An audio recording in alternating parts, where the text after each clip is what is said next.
রাসূল সাল্লাল্লাহু আলাইহি সাল্লাম দিন রাত কবরের শাস্তি থেকে বাঁচতে চাইতেন।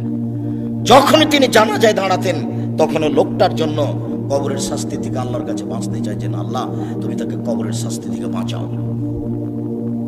সম্মানিত দিনী ভাই বোন, বাড়ির পিছন দিকে যে 2 হাত 2.5 হাত গর্ত করে কবর করা হয়েছে, তার নাম কবর নয়। সেটাই যদি কবর হতো তাহলে যাকে বাঘে খেয়ে নিল তার কবর কোথায়?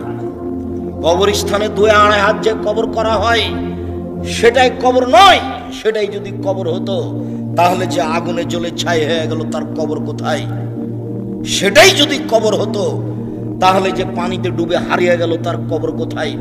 মরার পর থেকে নিয়ে বিচারের দিন পর্যন্ত একটা দীর্ঘ সময়ের নাম কবর, যাকে বলা হয় আলামে বারজাক। এই দীর্ঘ সময়ের নাম কবর, এটা কোনো জায়গায় কোনো স্থান নয়। সম্মানিত দিনী ভাই বোন, এই দীর্ঘ সময়ের ভালোটা হলো ভালো, খারাপটা হলো খারাপ।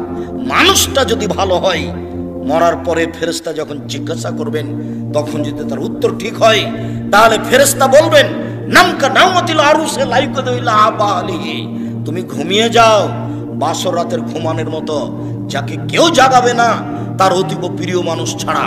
তুমি ঘুমিয়ে যাও বাসর রাতের ঘুমানোর মতো, যাকে কেউ জাগাবে না অতীব প্রিয় মানুষ ছাড়া। যখনই তাকে ঘুমাবে, ঘুম থেকে জাগাবে, তখনই সে একটু কষ্টবোধ মনে করে বলবে, এখনই তো মাত্র ঘুমালাম, কেমন হয়ে গেল, এখনই তো ঘুমালাম, কেন আমাকে এভাবে উঠানো হলো? তার এইরকম একটা পরিবেশ থাকবে। অথচ সেই লোকটা কবরে ঘুমিয়ে আছে 4000 বছর থেকে, 10,000 বছর থেকে। তার মানে ভালো মানুষের কবরে থাকার সময়সীমা হলো বাসর রাতের সমান।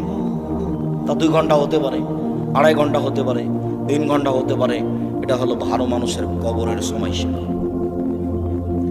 আর যারা খারাপ মানুষ তারা তো আপনাকে আর আমি কি দিয়ে বুঝাই?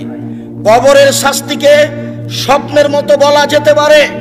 আপনি পাশে বসে আছেন, আপনার ভাই শুয়ে আছে, ঘুমিয়ে আছে, গোখরা সাপ তাকে দংশন করছে, সে বাপরে মারে করে চিৎকার করে পালিয়ে যাচ্ছে ঘুমের ঘরে। এরপরে তার ঘুম ভেঙে গেল, ঘুম ভাঙতে দেখতে পাচ্ছে গমা সাপ কত বড় ছিল, রং কেমন ছিল, কিভাবে কে দংশন করছে, সে সব কিছু এখন অক্ষরে অক্ষরে বলে দিতে পারবে ঘুম থেকে উঠে। কিন্তু যে পাশে বসে আছে সে কিছুই দেখতে পায় না।